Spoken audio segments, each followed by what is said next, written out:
Saviez-vous que la clavicule est le dernier os à s'arrêter de grandir quand vous devenez adulte? Son nom signifie petite clé et elle arrête de croître vers l'âge de 25 ans. C'est extraordinaire, tout comme ce qui suit.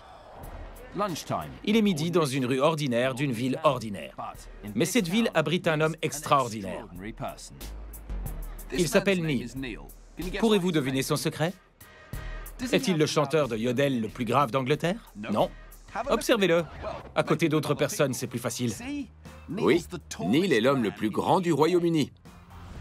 Il mesure 232,6 cm, soit 50 cm de plus que le Britannique moyen. Il chausse du 49 et il pèse 159 kg. Sa taille le rend très populaire. Regardez comme ces gens sont contents. Même l'agent de circulation veut être son ami. Plus besoin de rodateur pour Neil. Mon frère mesure 2,05 m. Ma sœur mesure 1,90 m et mon grand-père mesurait 2 mètres. C'est donc de famille. Eh, ces vitriers ne seraient pas contre un coup de main. Je suis naturellement grand. Le haut de cette vitrine n'a jamais été aussi propre et sans le moindre effort. Oh, attention à la tête. Neil est unique, mais quand on grandit, ce sont les os des jambes qui font vraiment la différence dans la taille d'un adulte.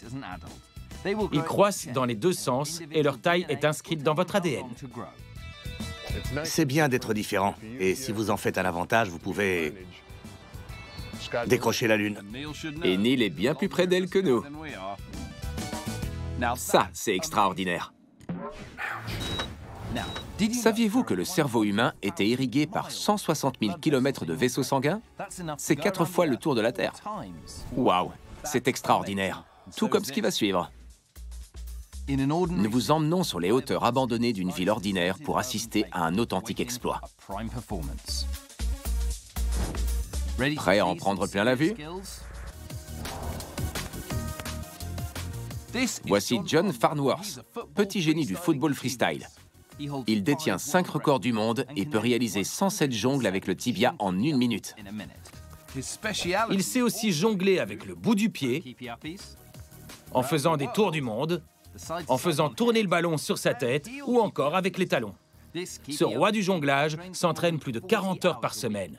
Et il a même couru le marathon de Londres en jonglant sans faire tomber le ballon.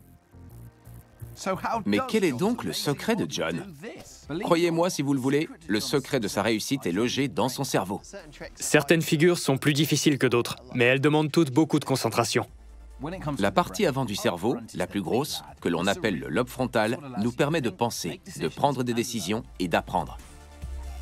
Il abrite le cortex moteur, le milieu de terrain organisateur qui tire toutes les ficelles pour ordonner à nos muscles de se contracter. L'arrière, c'est le domaine du cervelet qui assure l'équilibre et la coordination. Il joue un rôle vital dans tout ce que vous voyez actuellement. Ça, c'est incroyable. Vous pouvez nous rendre notre ballon, monsieur? Saviez-vous que chaque jour, on respire assez d'air pour remplir 1000 ballons? Waouh, c'est extraordinaire, comme ce qui suit. Une salle de sport ordinaire, avec des haltères ordinaires et des gens ordinaires pour les soulever. Sauf une personne. Cet homme détient le record du monde de poids soulevé en 24 heures. Mais il a aussi une autre particularité. C'est une bouillotte? Oui. Et attends de voir ce qu'il va en faire. Voici Sean Jones. Et il maîtrise l'art de souffler dans les bouillottes jusqu'à ce qu'elle...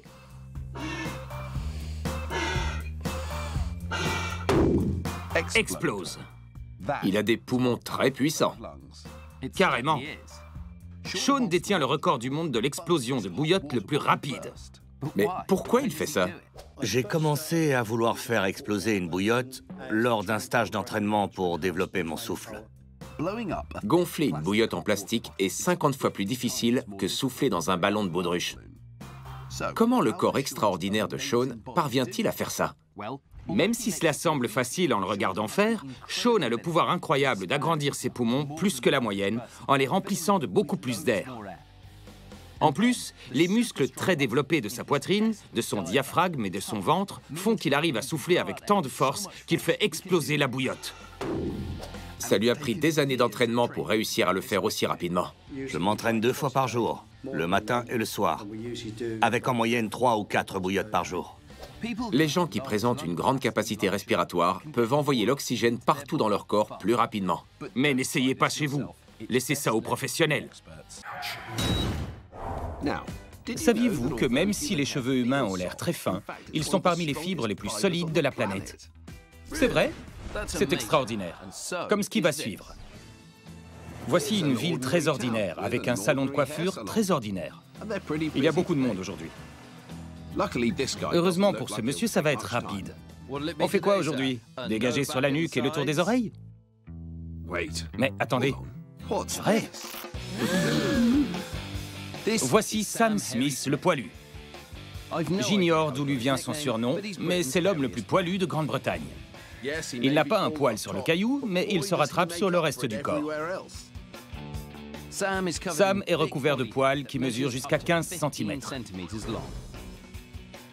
Il utilise du shampoing et de l'après-shampoing sur le torse pour que ce soit bien doux. Et 4 serviettes sont nécessaires pour le sécher après la douche. Waouh! On perd tous des poils. Mais alors que la plupart d'entre nous en perdent une centaine par jour, Sam en perd 300. Ça fait 3 fois plus. Bon, il a de quoi faire. Ça, c'est extraordinaire.